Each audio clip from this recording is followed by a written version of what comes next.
Republic Kannada ಬೆಂಗಳೂರಿನ ರಸ್ತೆಗಳ ಸಹಜ ಪರಿಸ್ಥಿತಿಯ ಅನಾವರಣ ಮಾಡ್ತಾ ಇದೆ. ರಿಯಾಲಿಟಿ ಚೆಕ್ಗಳ ಮುಖಾಂತರ ಡಿಸಿಎಂ ಡಿಕೆ ಶಿವಕುಮಾರ್ ಆದಿಯಾಗಿ ಸರ್ಕಾರದ ಪ್ರಮುಖ ಮಂತ್ರಿಗಳೆಲ್ಲರೂ ಡೆಡ್ಲೈನ್ ಮೇಲೆ ಡೆಡ್ಲೈನ್ ಕೊಟ್ಟು ರಸ್ತೆ ಗುಂಡಿ ಮುಚ್ಚಿ ಅಂತ ಹೇಳ್ತಿದ್ರು ಕೂಡ ಬಿಬಿಎಂಪಿ ಕೇವಲ ತೇಪೆ ಹಚ್ಚೋ ಕಾರ್ಯ ಮಾಡ್ತಿದೆ ಅನ್ನೋದಕ್ಕೆ ಮತ್ತೊಂದು ಉದಾಹರಣೆ. ಈ ರಸ್ತೆ ಗುಂಡಿಗಳಿಗೆ ತೇಪೆ ಹಚ್ಚಿ ಕೇವಲ 20 ದಿನದಲ್ಲಿ ಮತ್ತೆ ಗುಂಡಿಗಳ ದರ್ಶನ. ರಿಪಬ್ಲಿಕ್ನಲ್ಲಿ ಬಿಬಿಎಂಪಿ ಕಳಪೆ ಕಾಮಗಾರಿ ಎಕ್ಸ್ಪೋಸೆ. ಕಾಮಾಕ್ಷಿಪಾಳ್ಯದ ರಸ್ತೆಯಲ್ಲಿ ಗುಂಡಿಗಳದ್ದೇ ದರ್ಬಾರ್. ಗುಂಡಿ ಮುಚ್ಚಿದ ಕೆಲವೇ ದಿನಗಳಲ್ಲಿ ರಸ್ತೆ ಕಿತ್ತು ಬರ್ತಾ ಇದೆ.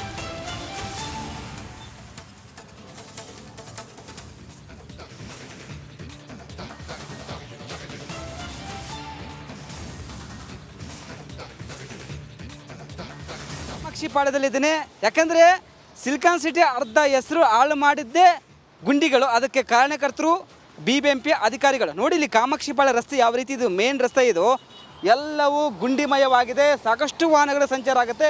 ನೋಡಿ ಹಾಕಿದ ಹಿಂದೆ ಡಿಸೆಮೆಂಟ್ ಡೆಡ್ಲೈನ್ ನೀಡಿದ್ರಲ್ಲ, ಗುಂಡಿ ಮುಚ್ಚಿದ್ರು. ಇಲ್ಲಿ ನೋಡಿ ಯಾವ ರೀತಿ ಕಿತ್ತು ಬಂದಿದೆ. ಹಾಕಿದ ಡಾಂಬರ್ ಎಲ್ಲ ಕಿತ್ತು ಬಂದಿದೆ.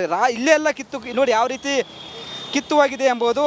ಇದೇನ ಮಾಡಿದ್ದು ಕಾಮಗಾರಿ, ಎಲ್ಲ ಕಳಪೆ ಕಾಮಗಾರಿ, ಎಲ್ಲ ಕಳಪೆ ಮಾಡಿದ್ದಾರೆ. ಯಾಕಂದರೆ ಒಂದು ಕಡೆ ಕಮಿಷನರ್ ಹೇಳ್ತಾರೆ ನಾವೆಲ್ಲ ಗುಂಡಿ ಮುಚ್ಚಿದ್ವು ಅಂತ ಹೇಳ್ತಾರೆ. ಮುಚ್ಚಿದ ಗುಂಡಿ ಯಾವ ರೀತಿ ಇದೆ ನೋಡಿ ಸ್ವಾಮಿ. ನೀವು ಸುಮ್ಮನೆ ಹೇಳೋದಲ್ಲ, ಬಂದು ಪರಿಶೀಲನೆ ಮಾಡಬೇಕು.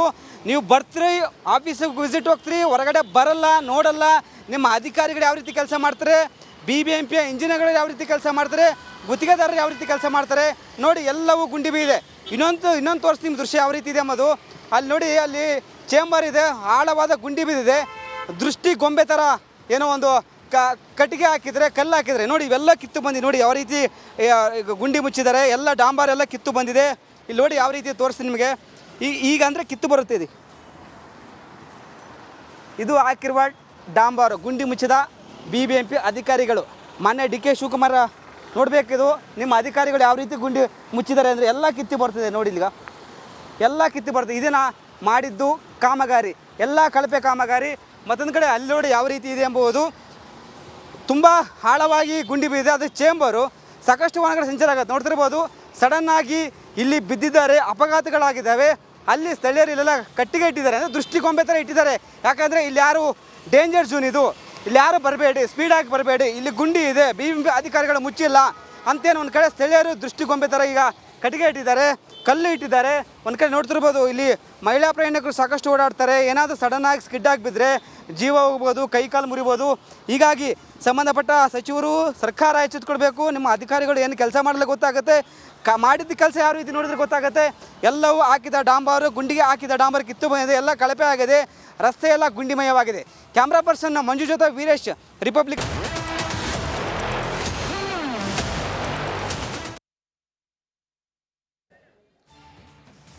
ನಮಸ್ಕಾರ. ಯುದ್ಧಕಾಂಡ ವಿಶೇಷ ಕಾರ್ಯಕ್ರಮಕ್ಕೆ ಸ್ವಾಗತ. ನಾನು ನಾಗೇಂದ್ರ ಬಾಬು, ನನ್ನೊಂದಿಗೆ ನಿಕೇಶ್ ಕುಟಾರಿ ನನ್ನ ಸಹೋದರಿ ಕೂಡ ಜಾಯ್ನ್ ಆಗಿದ್ದಾರೆ. ಈ ಕಾರ್ಯಕ್ರಮದ ವಿಶೇಷ ಏನಂತಂದರೆ, ಇವತ್ತಿಗೆ 1 ವರ್ಷ ಹಮಾಸ್ ಬಂಡುಕೋರರು ಇಸ್ರೇಲ್ಗೆ ನುಗ್ಗಿ ದಾಳಿಯನ್ನು ಮಾಡಿ ಆ ಮೂಲಕ ಯುದ್ಧ ಆರಂಭ ಆಗಿತ್ತಲ್ಲ ಇಸ್ರೇಲ್ ಮತ್ತು ಹಮಾಸ್ ನಡುವೆ. ಆ ಯುದ್ಧಕ್ಕೆ ಇವತ್ತಿಗೆ 1 ವರ್ಷ. ದಿನ ಕಳೆದಂತೆ ಈ ಯುದ್ಧ ಮತ್ತಷ್ಟು ತೀವ್ರಗೊಳ್ತಾ ಇದೆ. ಇಸ್ರೇಲ್ನ ಸುತ್ತಲೂ ಇರುವಂಥ ದೇಶಗಳು ಇವತ್ತು ಕತ್ತಿ ಮಸೀತಾ ಇದೆ ಇಸ್ರೇಲ್ ಮೇಲೆ. ಇಸ್ರೇಲ್ ಸಾಕಷ್ಟು ಪ್ರತಿದಾಳಿಯನ್ನು ಒಡ್ತಾ ಇದೆ, ದಾಳಿಗೆ ಪ್ರತೀಕಾರವನ್ನು ತೀರಿಸ್ಕೊಳ್ತಾ ಇದೆ. ಅವತ್ತು ಬೆಳಗ್ಗೆ 5 ಗಂಟೆ 5:15 ಸುಮಾರು ಆ ಸಂದರ್ಭದಲ್ಲಿ ಹಮಾಸ್ ಉಗ್ರರು ಒಳ ನುಸುಳಿಕೊಂಡು ಬಂದು ದಾಳಿಯನ್ನು ನಡೆಸಿದರು. ಇದಾದ ಮೇಲೆ ಹಿಜ್ಬುಲ್ಲಾ ಉಗ್ರರ ಮೇಲೆ ಇಸ್ರೇಲ್ ಡೆಡ್ಲಿ ಅಟ್ಯಾಕ್ ಕೂಡ ಮಾಡ್ತು. ಬಹಳ ಪ್ರಮುಖವಾಗಿ ಬೈರುತ್ನಲ್ಲಿ ಇಸ್ರೇಲ್ನಿಂದ ಏರ್ ಸ್ಟ್ರೈಕ್ ಕೂಡ ನಡೆದಿತ್ತು. ಹೆಜ್ಬುಲ್ಲಾ ಉಗ್ರರ ಶಸ್ತ್ರಾಸ್ತ್ರ ಡಿಪೋ ಧ್ವಂಸ, ಭಯಾನಕ ದಾಳಿಯಾಗಿದೆ. ಇವತ್ತು ಎಕ್ಸ್ಕ್ಲೂಸಿವ್ ದೃಶ್ಯ ಬೇರೆ ತೋರಿಸ್ತೀವಿ ನಿಮಗೆ. ಲೆಬನಾನ್ನಿಂದ ಬಂದಂಥ ರಾಕೆಟ್ಗಳಿಗೆ ಇಸ್ರೇಲ್ ತಡೆಯೊಡ್ಡಿತ್ತು. ರಾಕೆಟ್ ಬಿದ್ದು ಹೈಫಾ ನಗರದಲ್ಲಿ ಮನೆಗಳಿಗೂ ಕೂಡ ಹಾನಿಯಾಗಿದ್ದು ನೋಡಿ. ಎಕ್ಸ್ಕ್ಲೂಸಿವ್ ದೃಶ್ಯ ಇದು. ಈಗ ಆಗಿರುವಂಥ ದಾಳಿ ಇದು. ಆ ದಾಳಿಯನ್ನ ಯಾವ ರೀತಿಯಾಗಿ ಆಯಿತು, ಆ ಕ್ಷಿಪಣಿ ದಾಳಿ, ಅವೆಲ್ಲವನ್ನು ಕೂಡ ನಾವು ನಿಮಗೆ ತೋರಿಸ್ತಾ ಇದ್ವಿ.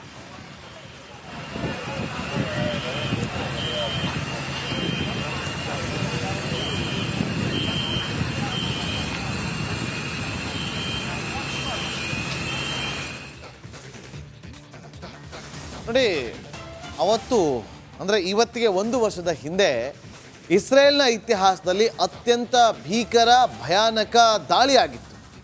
ಯಾರು ಕೂಡ ಊಹೆ ಮಾಡೋದಕ್ಕೆ ಸಾಧ್ಯವಾಗದಂತೆ ಹಮಾಸ್ ಬಂಡುಕೋರರು ಬೇರೆ ಬೇರೆ ಉಗ್ರ ಸಂಘಟನೆಗಳ ಸಪೋರ್ಟನ್ನು ಪಡೆದುಕೊಂಡು ಇಸ್ರೇಲ್ ಮೇಲೆ ದಾಳಿಯನ್ನು ಮಾಡಿತ್ತು. ಹಾಗಾದರೆ 1 ವರ್ಷದ ಹಿಂದೆ ಏನೆಲ್ಲ ಆಗಿತ್ತು? ಇಲ್ಲಿದೆ ನಿಮ್ಮ ಮುಂದೆ ಕಂಪ್ಲೀಟ್ ಡೀಟೇಲ್ಸ್.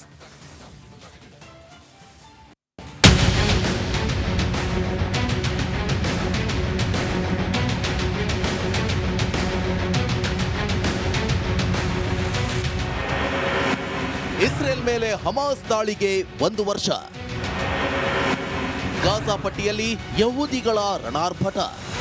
ಅಕ್ಟೋಬರ್ 7ರಂದು ಇಸ್ರೇಲ್ ಪಾಲಿಗೆ ಅತ್ಯಂತ ಕರಾಳ ದಿನ.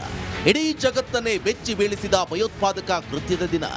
ಇಸ್ರೇಲ್ನ ನೆಲದಲ್ಲಿ ಪ್ಯಾಲೆಸ್ತೀನ್ ಹಮಾಸ್ ಉಗ್ರರು ಅಂದು ಅಟ್ಟಹಾಸ ಮೆರೆದಿದ್ರು. ಮ್ಯೂಸಿಕ್ ಪಾರ್ಟಿಯೊಂದನ್ನ ಗುರಿಯಾಗಿಸಿ ಪ್ಯಾರಾಚೂಟ್ನಲ್ಲಿ ಬಂದು ಇಳಿದು ದಾಳಿ ಮಾಡಿದ್ರು.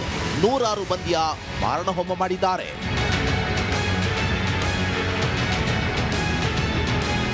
ಆ ಕರಾಳ ಘಟನೆಗೆ ಇಂದಿಗೆ ಸರಿಯಾಗಿ 1 ವರ್ಷ. ಅಂದಿನಿಂದ ಇಂದಿನವರೆಗೂ ಯುದ್ಧ ನಿಂತಿಲ್ಲ, ಬದಲಾಗಿ ಮತ್ತಷ್ಟು ವ್ಯಾಪಿಸುತ್ತಲೇ ಸಾಗಿದೆ. ಈ ಅವಧಿಯಲ್ಲಿ ಗಾಜಾ ಪಟ್ಟಿಯಲ್ಲಿ ಸುಮಾರು 50,000 ಮಂದಿ ಬಲಿಯಾಗಿದ್ದಾರೆ.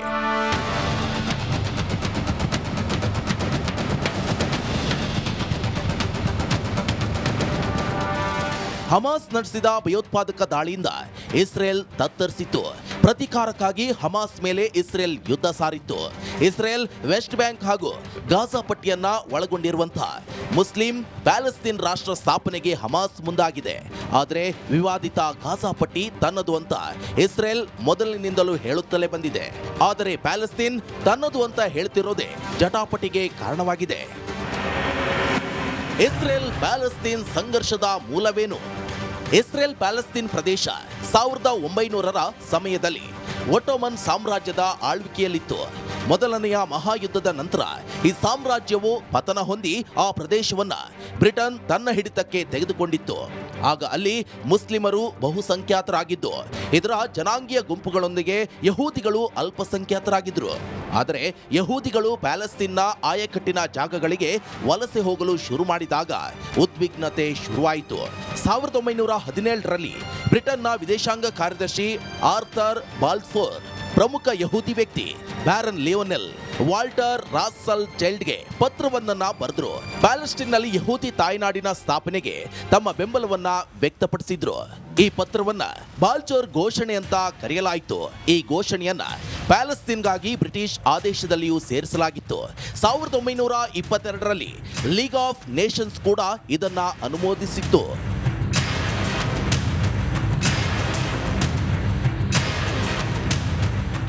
ಆದರೆ 2ನೇ ಜಾಗತಿಕ ಮಹಾಯುದ್ಧದಲ್ಲಿ ಸಾವಿರಾರು ಯಹೂದಿಗಳು ಕಿರುಕುಳಕ್ಕೆ ತುತ್ತಾದರು.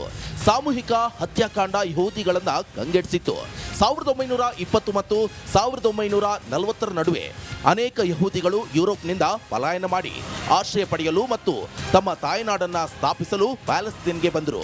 ವಲಸೆ ಬರುವ ಯಹೂದಿಗಳ ಸಂಖ್ಯೆ ಹೆಚ್ಚಾದಂತೆ ಯಹೂದಿಗಳು ಮತ್ತು ಅರಬರ ನಡುವೆ ಹಿಂಸಾ